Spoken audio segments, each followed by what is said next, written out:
Camilla Parker. Bowles passou por algumas semanas muito difíceis e, segundo todas as fontes, a situação só tende a piorar. Há uma história se desenrolando dentro do Palácio de Buckingham que, honestamente, parece estar se construindo há 30 anos e envolve duas pessoas improváveis unindo forças, a princesa Anne e o príncipe William. E o alvo, a mulher que se senta ao lado do rei Charles em todos os compromissos oficiais, a mulher que passou décadas como a outra e que eventualmente se tornou rainha consorte. Segundo fontes próximas ao palácio, essa posição não é tão segura quanto Camilla gostaria que o mundo acreditasse. Comecemos pelo que realmente desencadeou tudo isso, pois houve um momento específico que fez com que as pessoas dentro do palácio se mobilizassem e prestassem atenção. Cerca de 3 semanas antes dessa história começar a circular, um assessor sênior do palácio fez um telefonema que fontes descreveram como profundamente incomum. Não para IPN, mas nem para um ministro do governo, nem para nenhuma das pessoas que normalmente se contatam quando se trata de comunicação com a família real, mas sim para um advogado em nome da princesa Anne. Sobre Camilla, a ligação durou menos de 10 minutos. Curta, precisa e, segundo fontes, o tipo de conversa que alguém tem quando já tomou a decisão e só precisa confirmar se o caminho está livre. Essa ligação, dizem as fontes, foi o primeiro passo de algo muito maior. Ora, Anne faz parte dessa família há mais de 70 anos. Ela acompanhou tudo de perto. Os casos extraconjugais, a separação, a entrevista para o Panorama, o divórcio, a morte de Diana. Ela lidou com seus sentimentos sobre tudo isso profissionalmente e em sua vida pessoal. A maneira como ela administra tudo. Então a pergunta natural é: por que agora? Por que 2026? Porque depois de 3 décadas mantendo esse confinamento, Anne supostamente está tomando medidas. Fontes afirmam que a resposta tem 2 partes e que ambas são necessárias para entender o que realmente está acontecendo. A primeira parte é William. A posição de William nesta instituição mudou fundamentalmente nos últimos 18 meses. Ele não está mais apenas esperando nos bastidores. Ele está tomando decisões financeiras reais, com consequências reais, e o Ducado da Cornualha é onde isso fica mais evidente. 1,2 bilhão de libras em terras, propriedades e investimentos, tudo sob o controle direto de William. Sem necessidade de consulta, sem aprovação de Charles ou de qualquer outra pessoa. O sinal público mais claro de como William planejava usar esse controle veio quando ele removeu Annabelle Elliott da folha de pagamento do Ducado.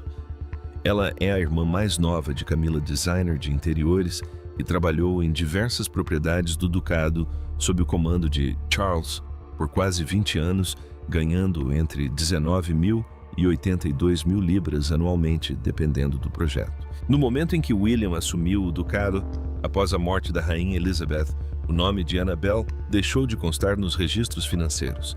Sem contestação pública, sem declaração, simplesmente desapareceu. E ela não foi substituída por alguém neutro. William trouxe sua própria gente, amigos de seu círculo pessoal, padrinhos de seus filhos leais, especificamente e exclusivamente a ele. Comentaristas da realeza perceberam isso imediatamente e notaram que estava causando repercussões significativas dentro do palácio. Essa decisão transmitiu uma mensagem que não precisava de tradução.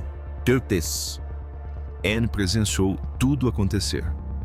Segundo fontes, ela aprovou completamente, e essas mesmas fontes sugerem que essa decisão deu início a uma conversa entre Anne e William, que vinha sendo aguardada há anos, pois ambos, por razões muito diferentes, mas profundamente pessoais, haviam chegado ao mesmo ponto praticamente ao mesmo tempo.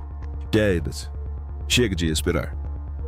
A segunda parte da resposta é Diana. Em 31 de agosto de 2027, completam-se 30 anos desde a morte de Diana naquele túnel em Paris.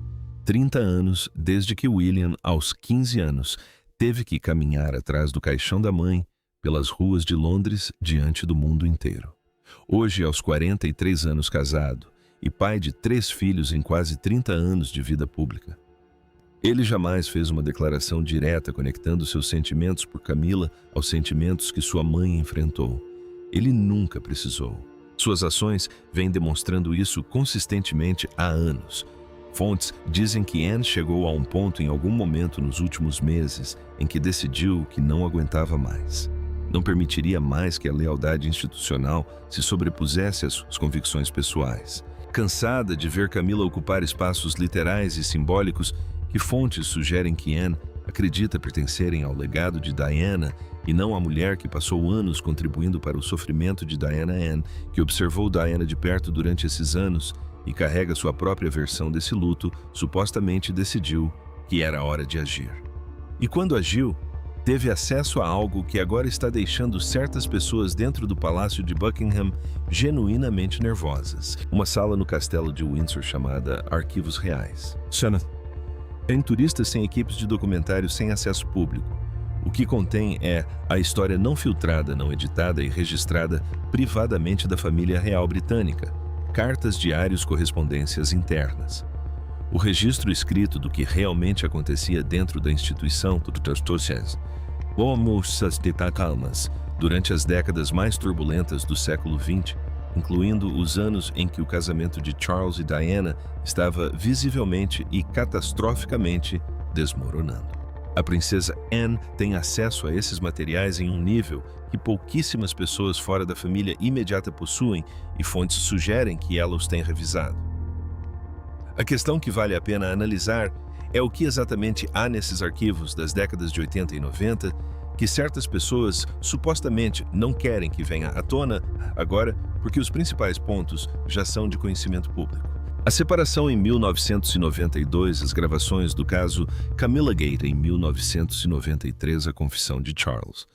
Na televisão em 1994, a entrevista de Diana ao programa Panorama. Em 1995, o divórcio em 1996, a morte de Diana em 1997. Tudo isso foi documentado, analisado e debatido ao longo de 30 anos de livros e documentários. O que as fontes sugerem estar contido nesses arquivos vai além das linhas gerais. É a especificidade, o registro escrito privado e contemporâneo de quem sabia o que, quando soube, quem facilitou o que e como. A dimensão institucional interna de uma situação que o registro público captura apenas parcialmente. Como as preocupações de Diana foram recebidas e tratadas. Como a instituição lidou com a situação em que uma de suas integrantes estava sofrendo de forma muito documentada e pública. Segundo fontes familiarizadas com a suposta revisão de arquivos feita por Anne, os materiais contam uma história sobre falhas institucionais que vai muito além de qualquer coisa que tenha sido documentada publicamente. E Anne, segundo fontes, acredita que essa história merece fazer parte do registro histórico completo sem ser moldada ou suavizada pelas preferências daqueles que preferem que ela permaneça oculta. Camila é uma dessas pessoas. Mas, um registro histórico completo e preciso do casamento de Giles não é um documento confortável para essa atual rainha consorte. E nunca foi. A diferença agora é que a pessoa que supostamente questiona se esse registro deve permanecer em sigilo é alguém com acesso à autoridade e, francamente, motivação pessoal para fazer algo a respeito. Fontes sugerem que a posição de Anne é direta. O registro histórico daquele período deve ser completo e sem cortes. E a mulher que agora se senta ao lado do rei em todas as ocasiões de Estado não tem o direito de influenciar a forma como o capítulo mais doloroso da vida de Diana será lembrado. É essa a posição que Anne supostamente mantém. E essa conclusão, segundo as fontes, tem implicações para Camila que vão muito além de qualquer questão relacionada a propriedades ou folha de pagamento. Agora vamos falar sobre o que William está fazendo simultaneamente, porque é aqui que a história fica ainda mais complexa. O Ducado da Cornualha gerou aproximadamente 30 milhões de libras em um único ano em 2025. Fazendas arrendadas, casas de férias, as ilhas. Selo e direitos sobre as terras de Dartmoor. Investimentos comerciais acumulados ao longo de quase 700 anos de gestão de propriedades reais. Cada centavo é controlado exclusivamente por William. E fontes sugerem que ele tem usado esse controle com uma precisão que pessoas próximas a Camila só agora estão compreendendo completamente. A remoção de Annabelle Elliott foi o primeiro passo e já era significativa por si só, mas fontes dizem que o que se seguiu foi consideravelmente além. Acesso a eventos da coroa. Proximidade a ocasiões reais oficiais, convites que antes eram estendidos a membros do círculo mais amplo de Camila, discretamente retirados. Aparições onde membros da família Parker Bowles esperavam estar presentes reestruturadas sem explicação. A mesma restrição de acesso lenta deliberada e totalmente negável que caracterizou a situação de Elliott foi aplicada de forma mais ampla a todas as conexões entre a família de Camila e a instituição que William controla. Nada que gere manchetes por si só. Tudo que, no entanto, contribui para algo inconfundível quando se analisa o quadro completo. E há também a dimensão Diana das ações financeiras de William, que fontes descrevem como totalmente intencional. William tem redirecionado discretamente certos recursos filantrópicos ligados ao ducado para causas que Diana originalmente defendeu. Saúde mental. Pessoas em situação de rua, conscientização sobre o HIV/AIDS. As causas que Diana abraçou durante sua vida. Aquelas que a instituição inicialmente resistiu que ela defendesse por serem consideradas muito delicadas e políticas para um membro sênior da realeza se envolver diretamente. Diana as abraçou mesmo assim e pagou um preço institucional por isso. Agora seu filho controla 1,2 bilhão de libras em ativos e 30 milhões em renda anual, e fontes dizem que ele está destinando parte disso exatamente para os mesmos lugares que sua mãe apoiava, quando a instituição a qual ela pertencia trabalhava ativamente para contê-la. Fontes afirmam que Anne expressou em privado algo que em qualquer pessoa menos disciplinada seria simplesmente chamado de satisfação. Pois o que Anne supostamente está fazendo com os arquivos e o que William supostamente está fazendo com o ducado representam o que as fontes descrevem como uma operação em duas frentes: história e dinheiro, passado e futuro, ambos supostamente sendo remodelados simultaneamente pelas duas pessoas desta família, com os motivos mais pessoais para remodelá-los. E Camila é flagrada diretamente no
Meio. Sua posição cerimonial também está sendo afetada, e essa parte da história merece atenção especial, pois é sutil de uma forma que pode passar despercebida, a menos que você esteja prestando atenção. Quando Camila entrou na Abédia de Westminster em 6 de maio de 2023, usando a tiara das meninas da Grã-Bretanha e Irlanda, a favorita pessoal da Rainha Elizabeth, aquela que figurou nas notas de banco britânicas, por décadas foi uma declaração, um sinal cuidadosamente escolhido de que Camila havia chegado, que sua posição era totalmente legítima, que a reabilitação estava completa. Para seus apoiadores foi um momento triunfal. Para outros dentro do palácio, fontes sugerem que foi o início de um ciclo, pois aquela tiara um dia estará na cabeça de Catarina como rainha consorte.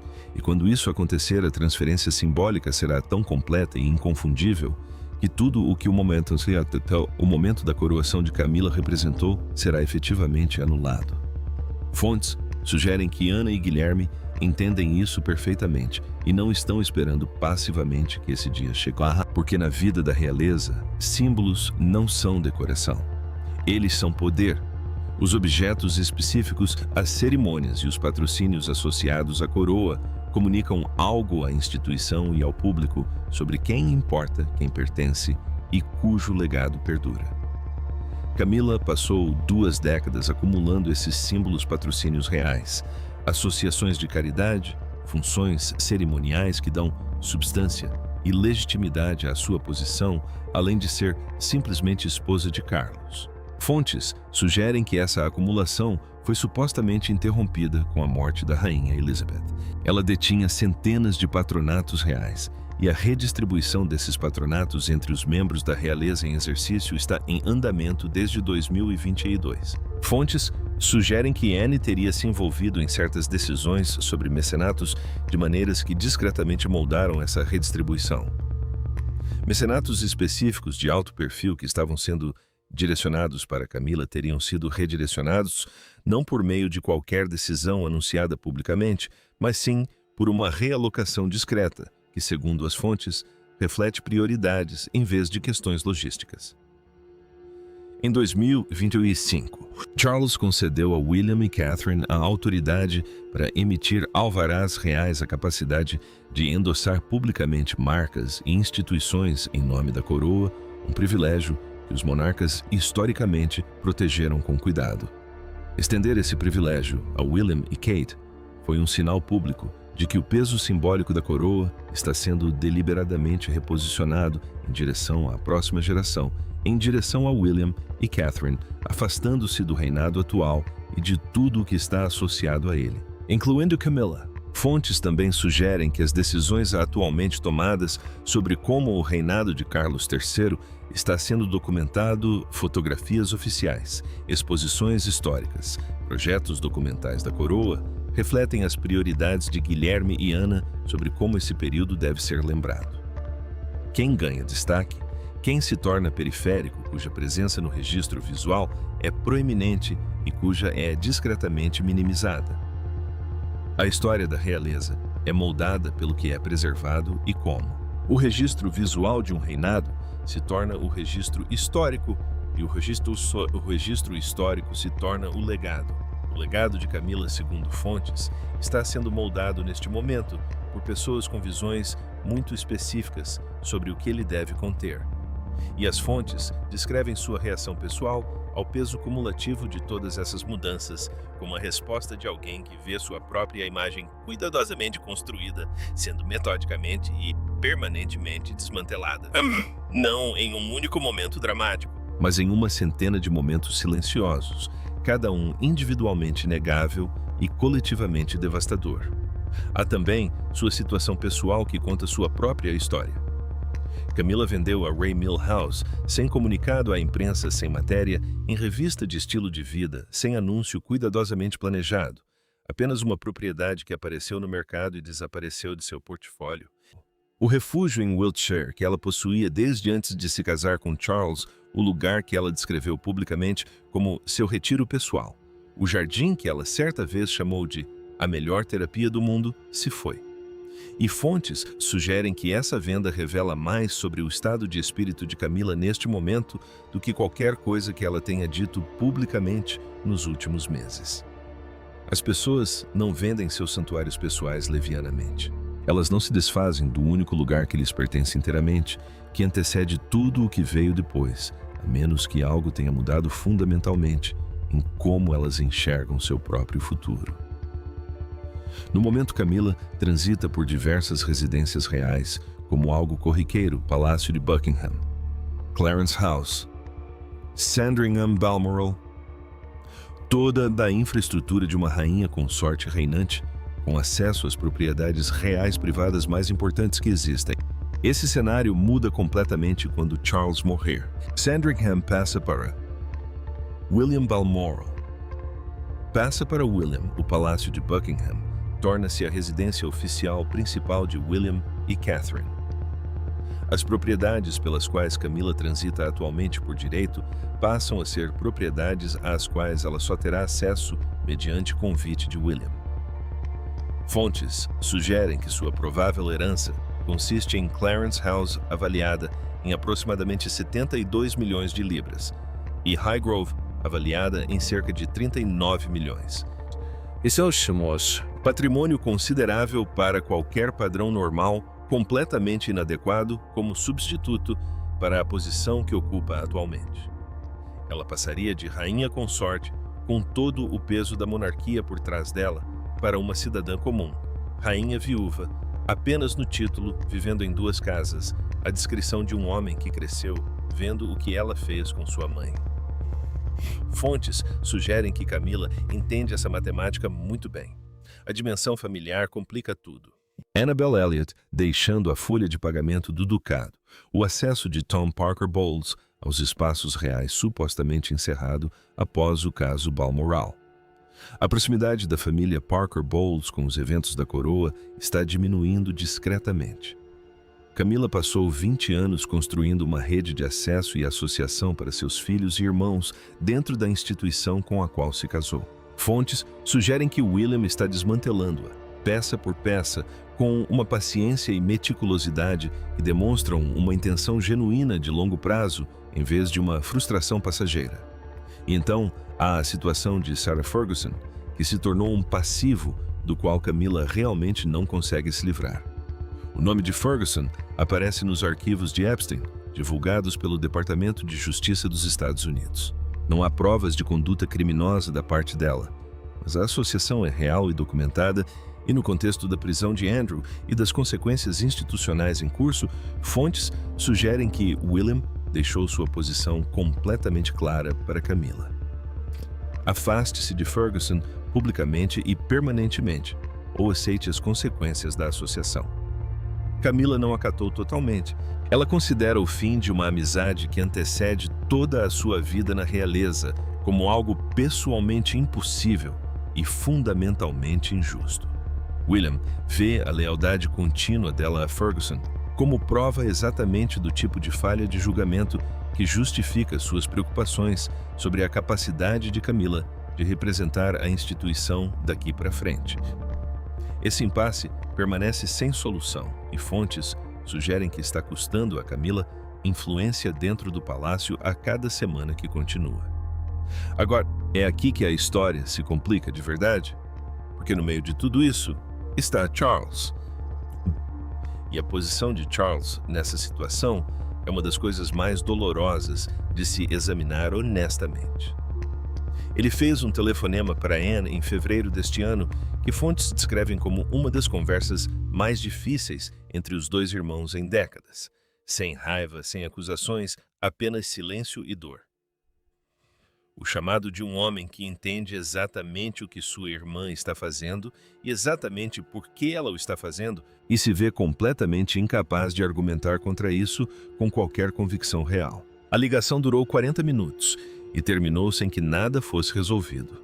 Esse detalhe por si só já diz muito sobre essa macabra situação real de Charles. Ele tem 76 anos, foi diagnosticado com câncer em fevereiro de 2024 O tipo específico nunca foi divulgado publicamente, mas o tratamento continuou ao longo de 2024 e até 2025. Ele manteve seus deveres públicos durante todo esse período com genuína disciplina.